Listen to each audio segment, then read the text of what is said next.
Assalamualaikum warahmatullahi wabarakatuh. Yang saya hormati Ibu Eka Dewi selaku dosen pengampu mata kuliah teori pasar modal dan teman-teman yang saya banggakan. Kami dari kelompok 2 akan mempresentasikan hasil dari kerja kelompok kami yang berjudul Instrumen Investasi di Pasar Modal Saham, Obligasi, dan Derivatif. Sebelumnya perkenalkan nama anggota kelompok kami. Yang pertama yaitu saya sendiri dengan Maya Fitria Purwaningrum, dan yang kedua ada Mbak Azza Azkiyah, dan yang ketiga ada Mbak Fajar Atriani. Langsung saja kita masuk ke materi yang pertama, yaitu terdapat instrumen investasi di pasar modal. Saham merupakan surat berharga yang menjadi bukti kepemilikan atas suatu perusahaan. Keuntungan saham ialah untuk mendapatkan pendanaan secara langsung dari publik dan juga dari masyarakat. Selanjutnya terdapat risiko saham. Yang pertama adalah kerugian, yaitu di mana investor menjual dengan harga yang lebih rendah. Yang kedua likuidasi, di mana perusahaan yang sahamnya dimiliki dinyatakan bangkrut oleh pengadilan. Yang ketiga delisting, di mana saham telah dihapus dari bursa efek. Selanjutnya kita akan belajar mengenai jenis-jenis saham. Jenis saham berdasarkan kepemilikannya dibagi menjadi dua, yaitu yang pertama terdapat saham biasa, adalah jenis saham yang mampu melakukan klaim kepemilikan sesuai keuntungan dan kerugian yang terjadi di perusahaan. Yang kedua ialah saham preference, yaitu jenis saham gabungan antara saham biasa dan juga obligasi. Selanjutnya kita belajar mengenai jenis saham berdasarkan cara pengalihannya.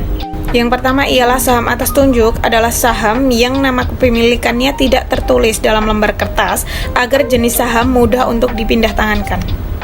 Yang kedua ialah saham atas nama, adalah kepemilikan saham terbukti pada nama yang tertulis di surat berharga.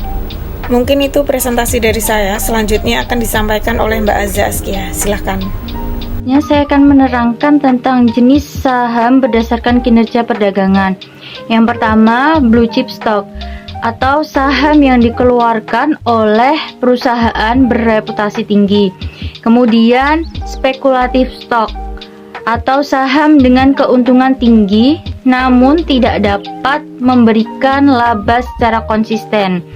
Kemudian ada income stock atau saham unggulan yang selalu membayar dividen atau laba lebih besar dari rata-rata dividen yang dibayarkan periode sebelumnya. Kemudian ada growth stock atau saham dengan pertumbuhan pemasukan perusahaan selalu tinggi. Yang selanjutnya adalah mengenai jenis-jenis harga saham. Yang pertama, satu harga nominal. Harga nominal adalah harga yang tercantum secara jelas pada lembar saham yang dikeluarkan suatu perusahaan. Kemudian, yang kedua, harga perdana.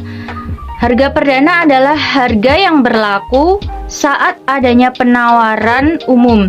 Dan yang ketiga, harga pembukaan. Harga pembukaan adalah harga saham yang berlaku ketika pasar saham mulai dibuka. Selanjutnya mengenai sifat-sifat saham. Yang pertama adalah voting right, yang artinya setiap pemegang saham mempunyai hak mengeluarkan suara dalam rapat umum pemegang saham atau RPUS. Kemudian ada claims on income, artinya pemegang saham berhak mendapatkan bagian keuntungan yang dibagikan. Obligasi. Obligasi merupakan instrumen surat yang memberikan pendapatan tetap berupa bunga kepada pemegangnya. Keuntungan obligasi. Obligasi mempunyai keuntungan, yakni yang pertama mendapatkan kupon atau fee atau nisbah secara periodik. Kemudian memperoleh capital gain dari penjualan obligasi di pasar sekunder. Baik, di sini saya akan melanjutkan penjelasan tentang jenis obligasi. Yang pertama ada obligasi korporatif. Obligasi ini diterbitkan oleh perusahaan swasta nasional, termasuk BUMN dan BUMD. Yang kedua ada suku, yang merupakan jenis obligasi yang diterbitkan dengan prinsip syariah. Dan yang terakhir ada surat berharga negara. Nah, untuk surat berharga negara terdiri dari surat utang negara dan surat berharga syariah negara. Sifat-sifat obligasi. Yang pertama ada nilai obligasi. Besaran jumlah obligasi yang dikeluarkan ini harus ditentukan oleh aliran arus kas, performa perusahaan, dan besarnya keperluan bisnis. Yang kedua, ada jangka waktu obligasi. Obligasi memiliki jangka waktu mulai dari 1 tahun sampai dengan 10 tahun. Yang ketiga, ada prinsipal dan kupon rate. Prinsipal rate adalah suatu nominal uang yang harus dikeluarkan para penerbit obligasi pada masa jatuh tempo. Yang terakhir ada jadwal pembayaran. Pembayaran kupon obligasi harus dilakukan oleh penerbit obligasi secara berkala sesuai dengan kesepakatan yang sudah ditetapkan. Instrumen investasi yang terakhir ada derivatif. Surat berharga ini dikenal sebagai bentuk turunan dari saham. Beberapa derivatif yang diperdagangkan di Bursa Efek Indonesia. Yang pertama ada IDX LQ45 dan IDX 30 Futur. Yang kedua ada Indonesia Government Bond Futur. Yang ketiga ada waran, yaitu hak yang diberikan kepada pemegang saham untuk membeli saham pada harga tertentu. Dan yang terakhir ada kontrak opsi saham atau KOS. Adalah salah satu produk dari derivatif dari saham tersebut.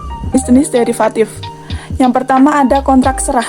Adalah perjanjian antara dua pihak atau lebih untuk menyerahkan atau membeli aset maupun komoditas dengan harga, jumlah, dan tanggal penyerahan yang sudah disetujui. Yang kedua ada kontrak berjangka, yaitu perjanjian-perjanjian antara dua belah pihak atau lebih untuk menyerahkan atau membeli aset maupun komoditas dengan harga, jumlah, dan tanggal penyerahan yang sudah disetujui.